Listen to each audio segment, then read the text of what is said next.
So is this it? Is this the point of the movie you've all been waiting for? Is this where the hero turns into the villain? Is this where the good guy turns into the bad guy? Shout out to anyone who knows who that bad guy is. Is this when the babyface turns heel? Has the people's champion just turned into the corporate champion? Am I walking down that aisle with Vince McMahon as you guys are all standing in the ring with Stone Cold Steve Austin?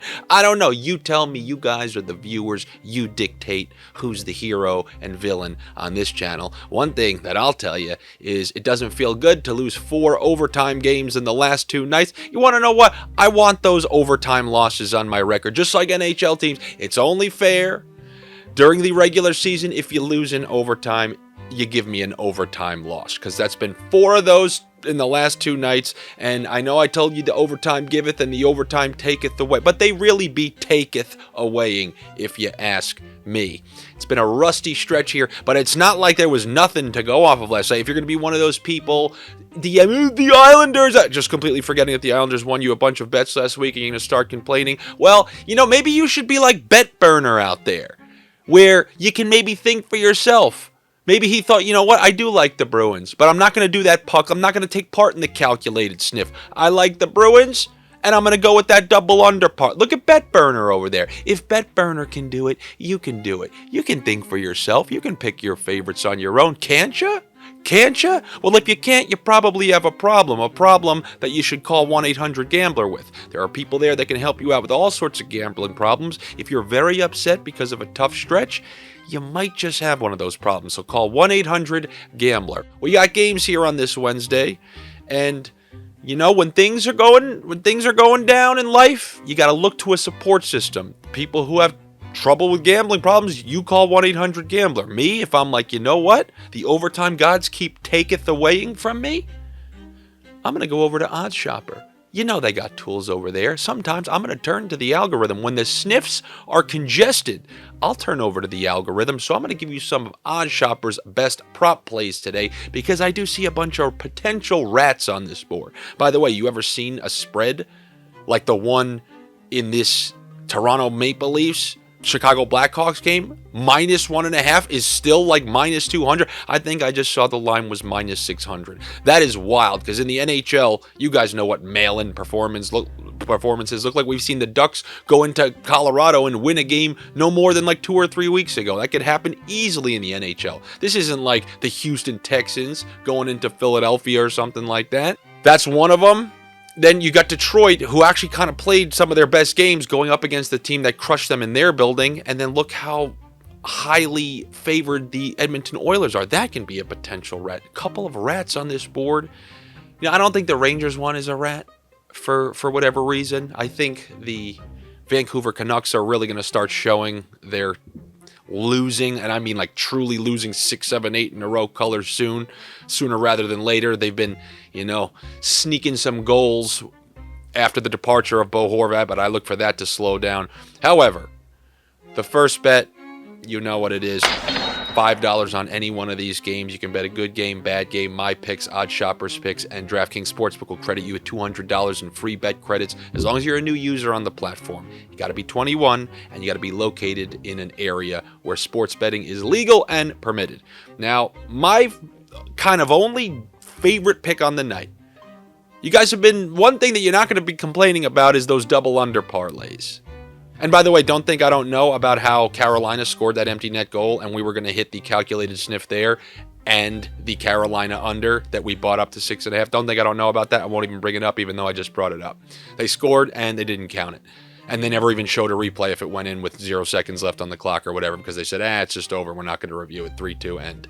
Anyway, we've been doing good when sniffing out those extra goals. Well, there's one that I like in that particular scenario tonight, and you got the Avalanche and the Wild. You got two teams who are actually tied in points for a wild card spot / the third spot in that particular division. So you have two teams who are locked with the same amount of points fighting for playoff positioning. And then on top of that, when you couple that with the fact that the Wild have not been scoring and they're going to go through stretches like that, you get that with defensive teams. And then you got the Avalanche, who can score, but this is going to be a division rival. They played last night in a pretty emotional game that went to a shootout with the Tampa Bay Lightning. I like the under in this one. I do. I'm going to Take the under 6. You can take that under 6. I just hate pushing. So if you want to be ballsy, you can take Avalanche plus 1.5 with the under 7.5, and that's going to give you like kind of minus 110-ish type money. Or if you truly think this is going to be lower scoring, take the Avalanche plus 1.5 under 5.5. If they lose 3-2, you get unlucky in overtime or something like that. Or if they win the overtime, you'll be able to take that one. That will get you at like plus 190. Those are the series of bets that I like in that one. I do think it's going to be a 1-goal game. Look at these Minnesota games. The last 2 went to overtime. When it seems like those come in bunches. Look at the Islanders. I know they screwed all of you. You don't even want to hear that name anymore. But you're upset that they lost the last 2 games. They both went to overtime, which are coin flip situations. And usually when one goes, the next one goes, the next one goes. We saw that with the Stars last week. I don't know what it is, but when teams are playing these close games, they tend to come in bunches. I wouldn't be surprised if this one went to overtime tonight, which is why I like those Avalanche plus 1.5s combined with the total. And I like the under because it's going to be a matchup between 2 playoff hopefuls, which in the final third of the season, you want to take unders on. You're seeing these unders really start to come through. And sorry about that Pittsburgh game. That, for example, is just a straight up loss. That is just not an overtime. 3-1 against the Sharks. That's tough. So I'm sorry about that one. But that is the actual, good kind of pick that I can give you on the day. If you want to take that 6.5 and combine it with something, I don't mind a Braden Point.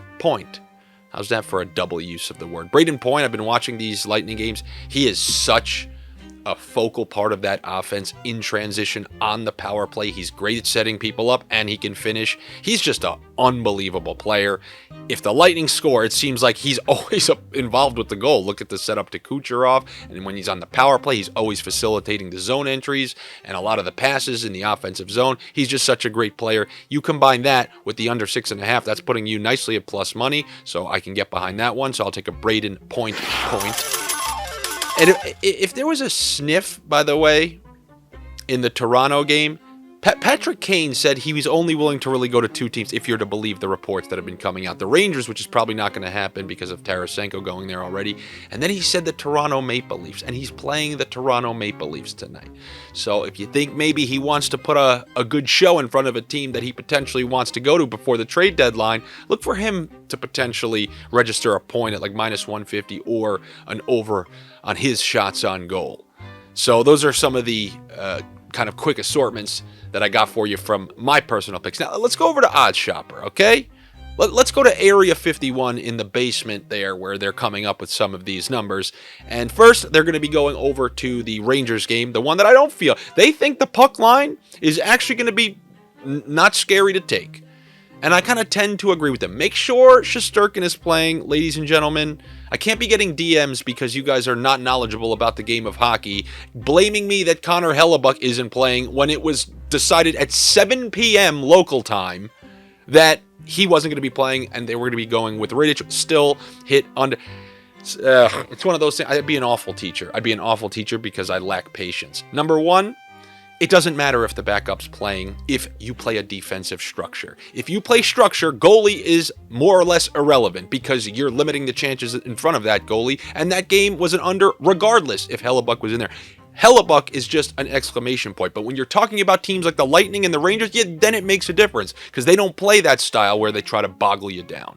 Same type of thing with Minnesota. I don't care if it's Fleury, anybody else, same type of thing. I actually hate Fleury. I'd rather them have a backup in there.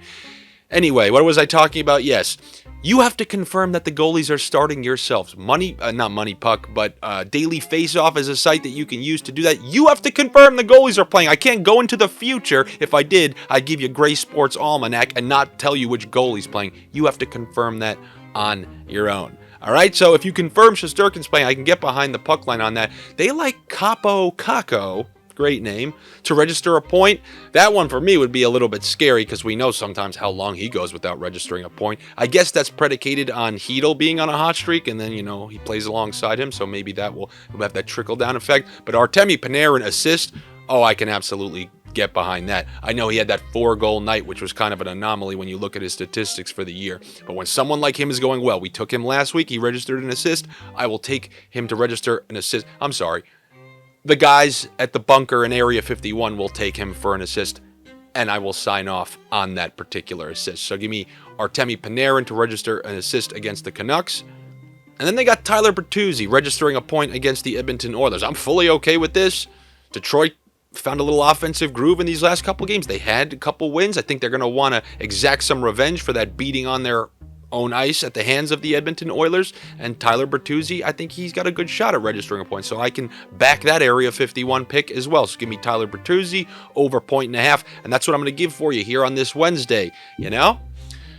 Don't know what to tell you. If I need to be the face of somebody you look to vilify and say, this guy is the reason why I'm having a bad week, there is not a better person suited to handle your anger than me, honestly. I always said I would rather hit the game-winning home run in Fenway Park than in Yankee Stadium. I thrive when the stadium is booing me. I'm that guy. Well, maybe I am more of a villain after all, but I knew that the whole time. You're just finding this out the hard way. All right, everybody, take it easy. I will be back with you tomorrow for some Thursday Sniffs. I know you'll be here because you never had anywhere else to go. You never had your car. Make sure you're subscribed to the OddsShopper channel. Sign up and make sure that you're getting the notifications for these videos. And follow me on social media. Curse me out like some of the people in my DMs about the Islanders. Appreciate all that. You have zero bearing on what I'm doing with my life. And I will talk to you soon. Take it easy.